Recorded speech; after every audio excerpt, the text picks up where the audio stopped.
আপনার সন্তান আল্লাহর কাছে অভিযোগ করে বলবে, মাবুদ আমার বাপের বুকে পাড়া দিয়ে আমি আজকে দুদিকে যাব, আমার বাপকে আজকে আনো, আমার মাকে আনো।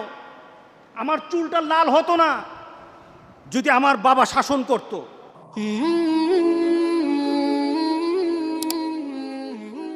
রাসূল সাল্লাল্লাহু আলাইহি সাল্লাম প্রত্যেকটি মানুষকে বলেছেন, কুল্লুকুম রাইন কুল্লুকুম মাসউলুন আন রাইয়াতিহি। সবাই এক একজন রাখাল। রাসূল সাল্লাল্লাহু আলাইহি সাল্লাম বলতেন, আমি রাখাল, আমি আমার উম্মতের জন্য রাখাল। আমার উম্মত যদি এদিক ওদিক ছুটে যায়, আমি এই উম্মতগুলিকে সুন্দর করে গুছিয়ে আমি একটা জায়গায় রাখি, যেন জান্নাতে নেওয়া যাওয়া যায়, যেন আমার উম্মতকে জান্নাতে নেওয়া যায়। এর জন্য আমি আমার উম্মতের জন্য রাখাল। শুধু তাই নয়, রাসূল বলেছেন প্রত্যেকটি উম্মত, আমার উম্মত রাখালের দায়িত্ব পালন করে। তো গত অনুষ্ঠানটা ছিল অত্যন্ত প্রাণবন্ত অনুষ্ঠান, দেখে অনেক উজ্জীবিত হয়েছে। যখন এটা সবাই অনেক পরবর্তীতে যখন এটা অনলাইন করা হলো, ছেড়ে দেওয়া হলো, লক্ষ লক্ষ মানুষ দেখলো, সবাই আন্তরিক হয়ে বলল এমন প্রচেষ্টা আমাদের সমাজে চালানো দরকার। এই প্রচেষ্টাগুলি চলে আসছে বিভিন্ন দেশে।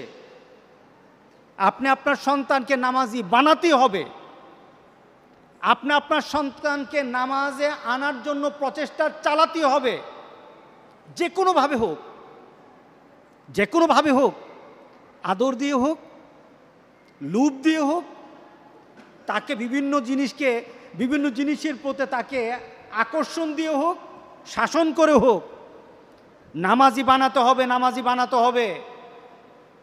নতুবা কাল হাসরের দিন আপনার আমার জন্য কিন্তু মারাত্মক একটা ঘোষণা রয়ে গেছে, বিপদ রয়ে গেছে।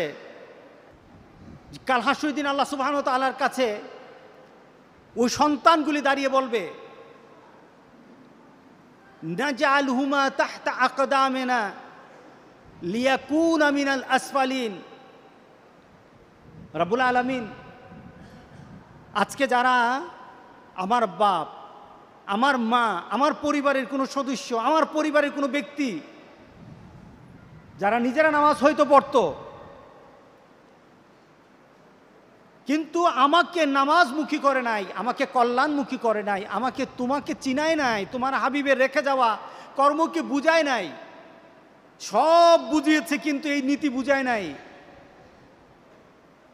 আল্লাহ সুবহানাহু ওয়া তাআলা বলেন, তোমার ওই সন্তান আমার সামনে দাঁড়িয়ে যাবে, তুমি থাকবা, তোমার সন্তানও থাকবে,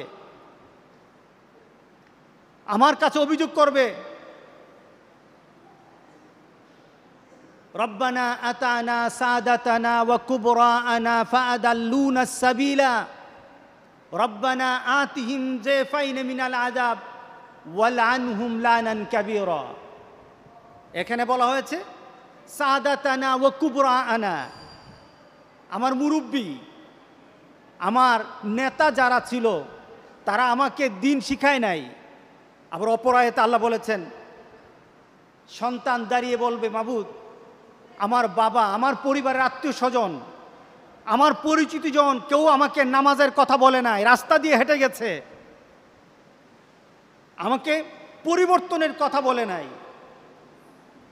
আমি গতকাল বিকালবেলা মাদ্রাসার মাঠের দিকে যাচ্ছি, এমন সময় একটা ছেলেকে দেখলাম, আমাকে দেখে কেউ দৌড়ে চলে যায়, কিন্তু আমি মনে করলাম ছেলেটাকে ডাকা দরকার।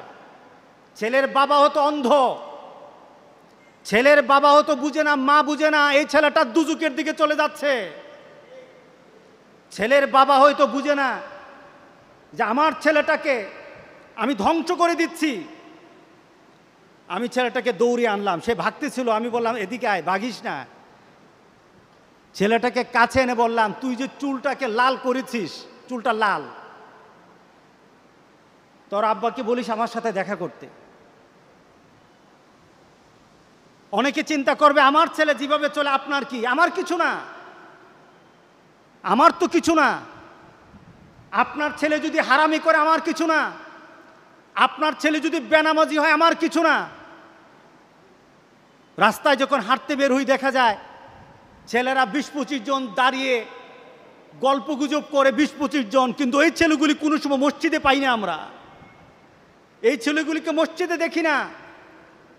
যেই বাবারা এই সন্তানের জন্য প্রচেষ্টা চালায় না, বাপ নামের কলঙ্ক তারা আখিরাতে নাজআলহুমা তাহতা আকদামিনা। আপনার সন্তান আল্লাহর কাছে অভিযোগ করে বলবে, মাবুদ আমার বাপের বুকে পাড়া দিয়ে আমি আজকে দুদিকে যাব। আমার বাপকে আজকে আনো, আমার মাকে আনো। আমার চুলটা লাল হতো না যদি আমার বাবা শাসন করত।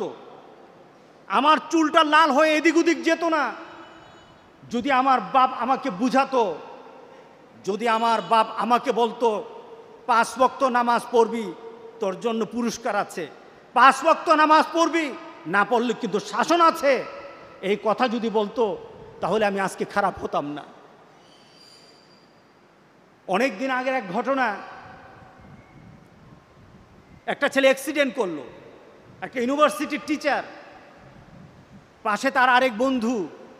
ওই ছেলেটা ছিল নামাজি, আর যে ছেলেটা অ্যাক্সিডেন্ট করেছে গাড়ি ড্রাইভ করা অবস্থায়, ওই ছেলেটা বড় লোকের ছেলে ছিল, পয়সাওয়ালা ধনীর ছেলে।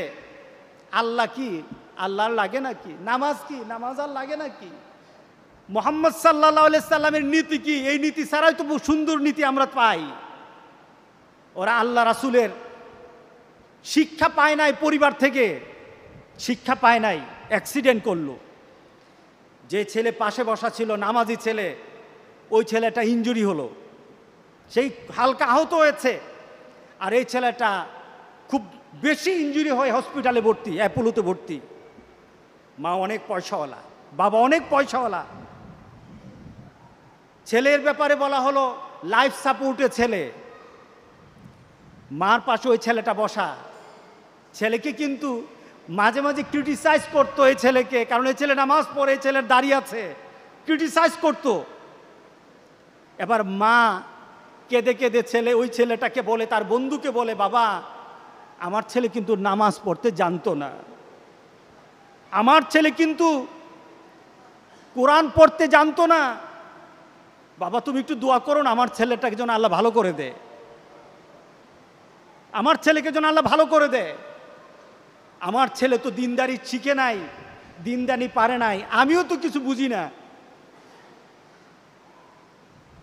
আপনার কাছে প্রশ্ন, ছেলেটা মারা গেল, আপনার কাছে প্রশ্ন, এই ছেলেটার দোয়া দিয়ে কি আল্লাহ সুবহানাহু ওয়া তাআলার আযাব থেকে বাঁচানো যাবে?